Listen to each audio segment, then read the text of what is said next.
The roll, please. Mr. King. Here. Mr. Sable. Here. Mrs. Maloney. Here. Mr. Epstein. Here. Mr. Freeman. Here. Our first order of business is to approve the minutes from our last meeting, which was in March, but I believe those were shared with the members of the Zoning Commission. So do I have a motion to approve the minutes? So moved.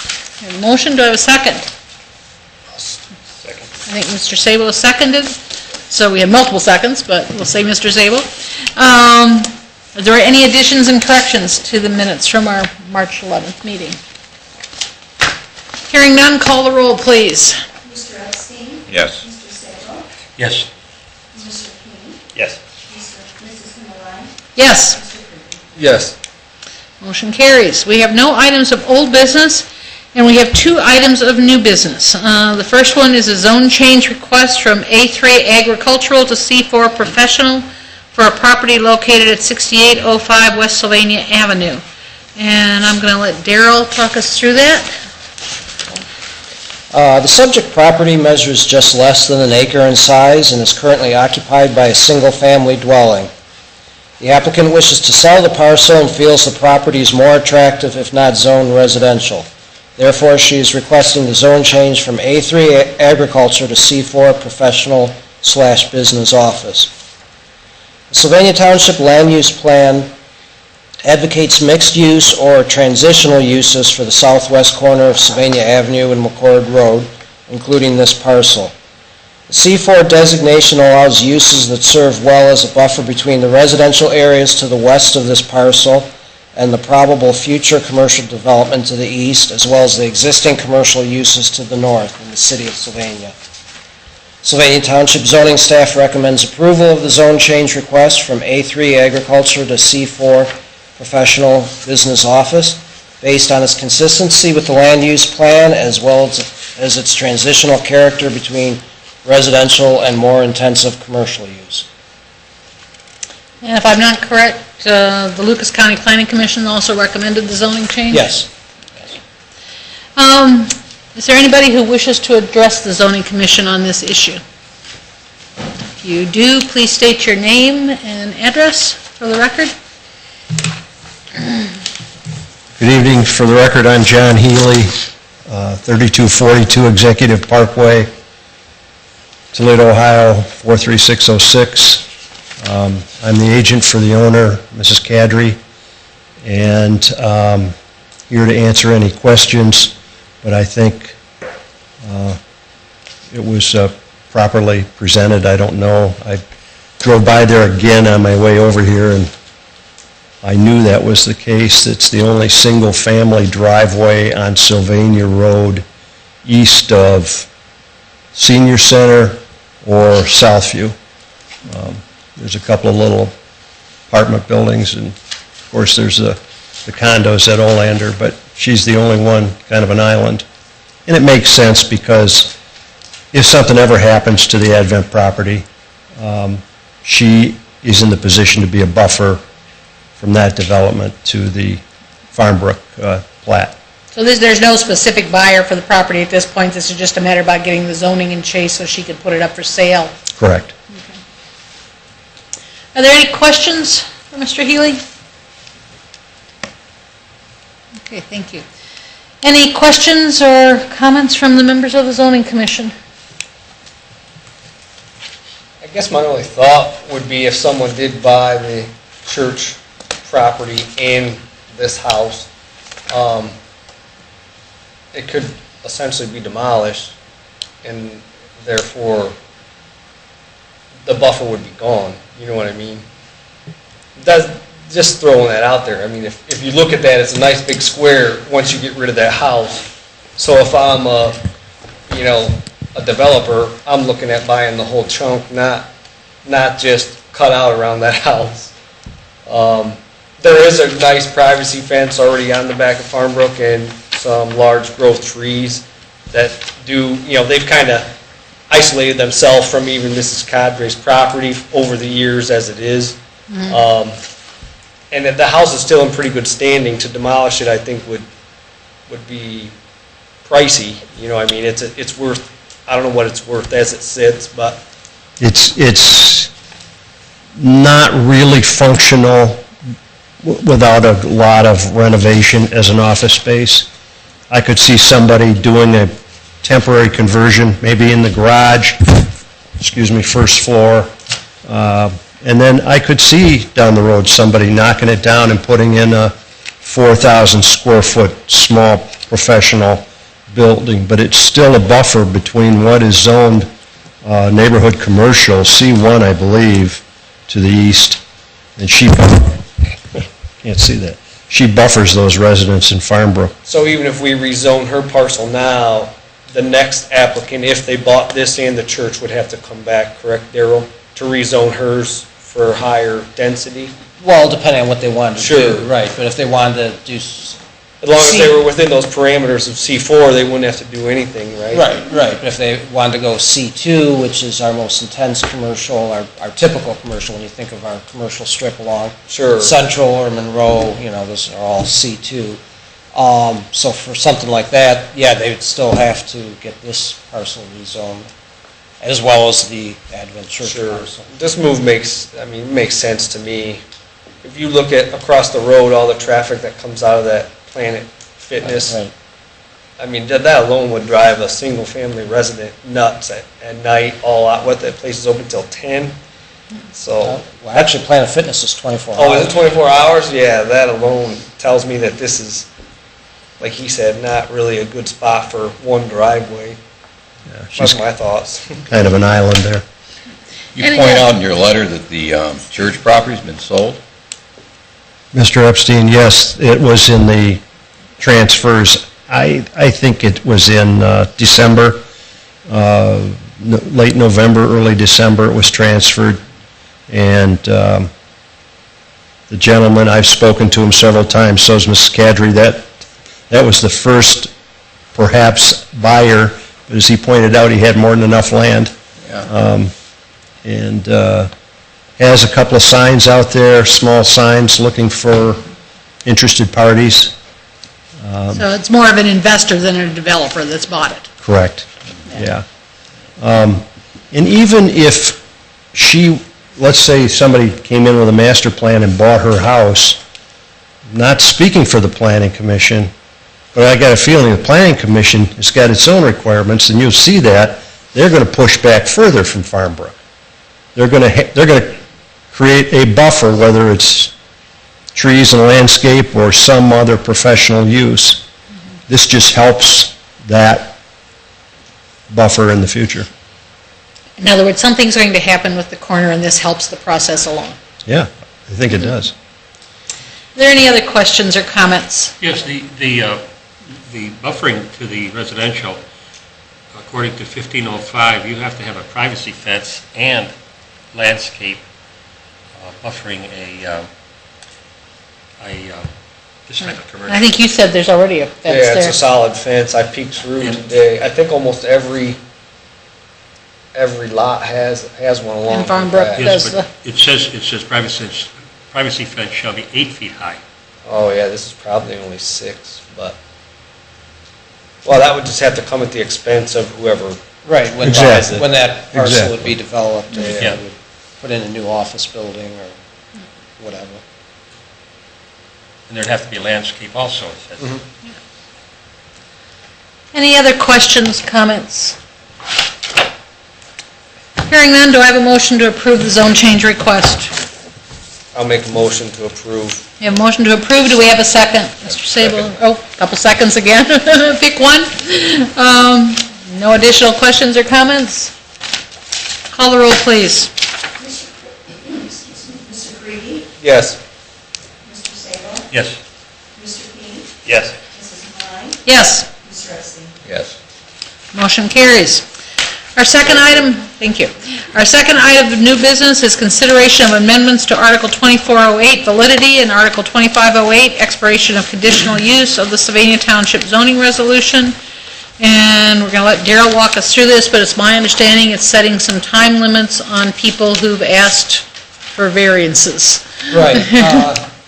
This came up, well, actually, two cases sort of brought this about. One was a conditional use that the BZA approved for a landscape business,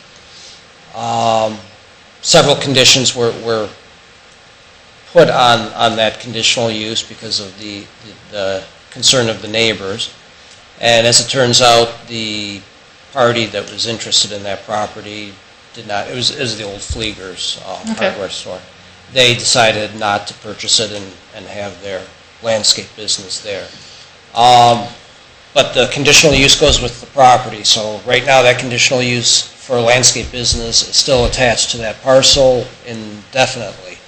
Another case that came up was a project that one of the area developers had in mind for on Central Avenue.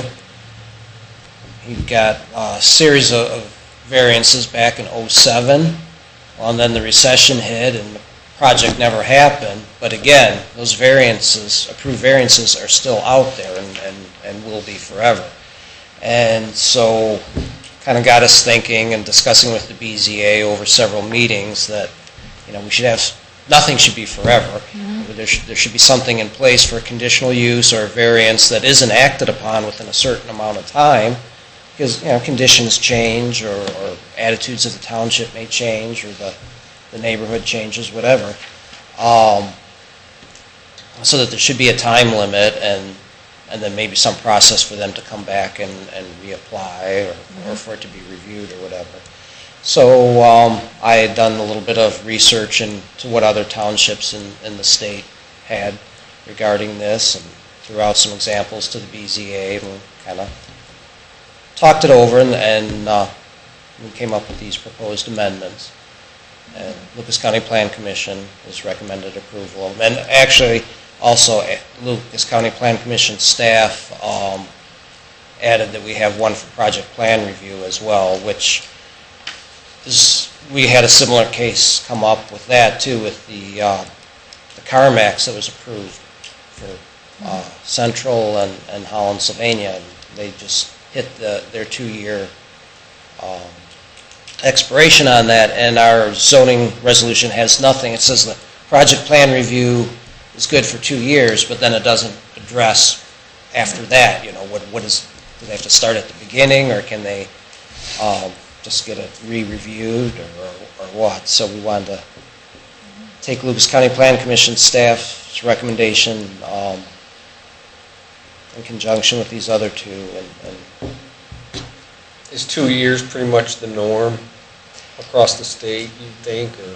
actually, well, I mean, there's a variety, but I'd say most of them were 1 year. Really?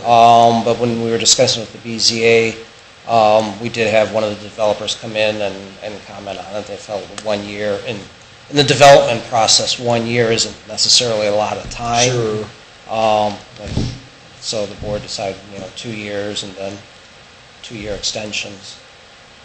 I'm sure there's still going to be some that grumble, but if they have to come back through, big deal, really. But it gives them the opportunity for an extension. I mean, that was the thing I noticed. They could come back and get an extension, but at least we know where things are in the process and it doesn't hang out there forever. Right, and if conditions change, then, maybe we wouldn't re-grant it or reapprove Yeah. it. Are there any other questions for Darrell? Is the zoning certificate, that's still the year? Yes, So within a year, if it's not built, it's over with? right.